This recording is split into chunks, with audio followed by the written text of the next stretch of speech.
Hello, in this video I will show you how to install the Helixcore client from Perforce. Go to this site in a browser, www.perforce.com/downloads, and then you get on this page and you have to scroll down a little bit and you need the visual client. So press customer download, go down, select Windows since you should be working on a Windows laptop, and it will show here the latest version. So it might be a different number in your case, but select the default. Well, we will download it. Normally it will ask you to do that in downloads, so we'll accept that also. Takes a few seconds or more to get it.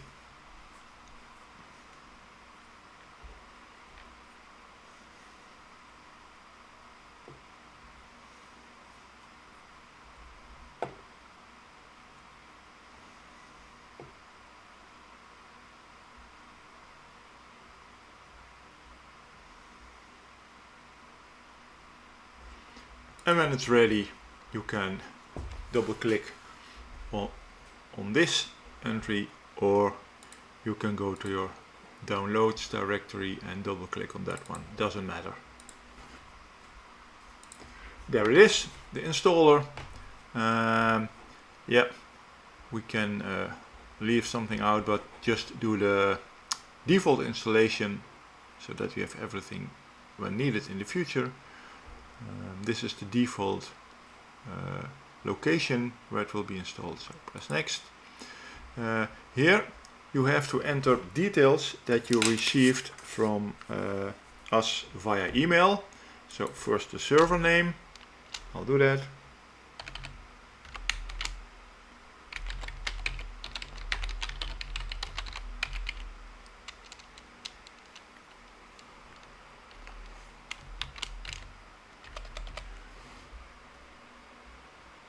And my username, and for the editor here you can leave whatever it is. Press next, and you can check things, and then you press install, and it will perform the installation for you.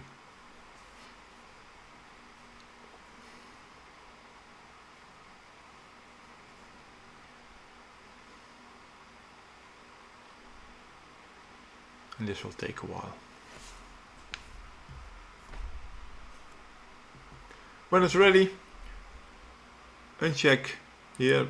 We can start it immediately, but we will do that via the start button. Press exit. And starting the Helixcore client, you can do that by pressing the start button and type P4V, and as you see, there it is.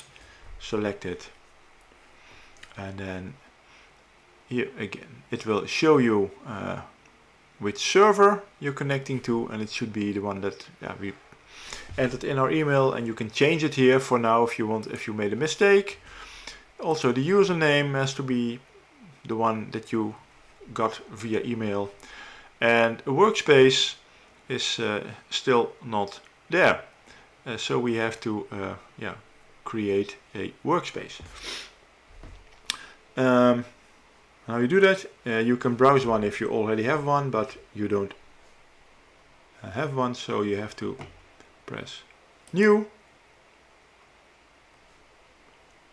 then enter the password that is required. And here you see that it is asking for some information. First of all, you need a workspace name, which should be a unique name, but you don't have any right now, so I'll call it Adam Becker workspace in this case. And you have to provide a place where the copy of the data that's present on the server will be stored? Well, in this case it would be in my users directory, but you have to it's better to create a special place on your C or D drive or whatever. So I'll say, let's browse it. I'll select my D drive, and there I create a new directory.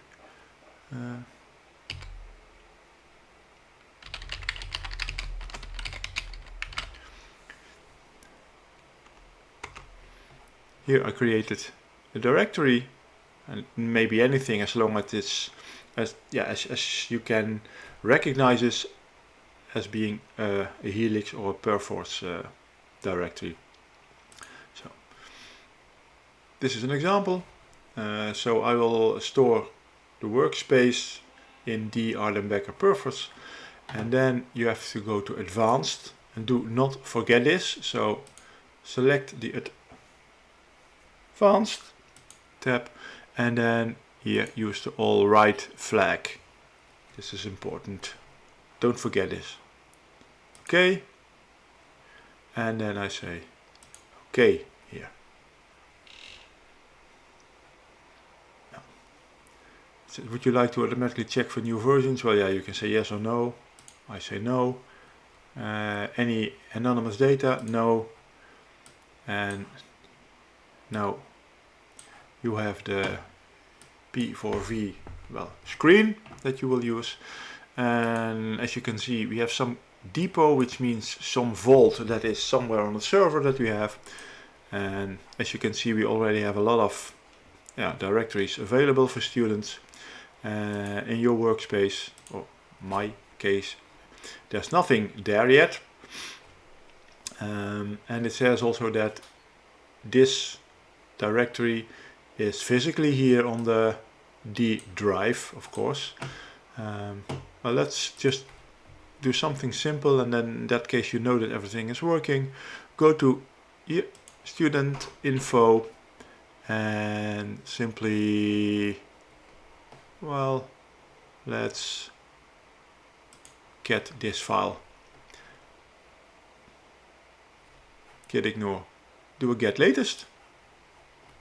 It says here below one file added, which means that it should be present in my workspace, and as you can see it is. Student info is in, there's a file present, and also on my drive, of course.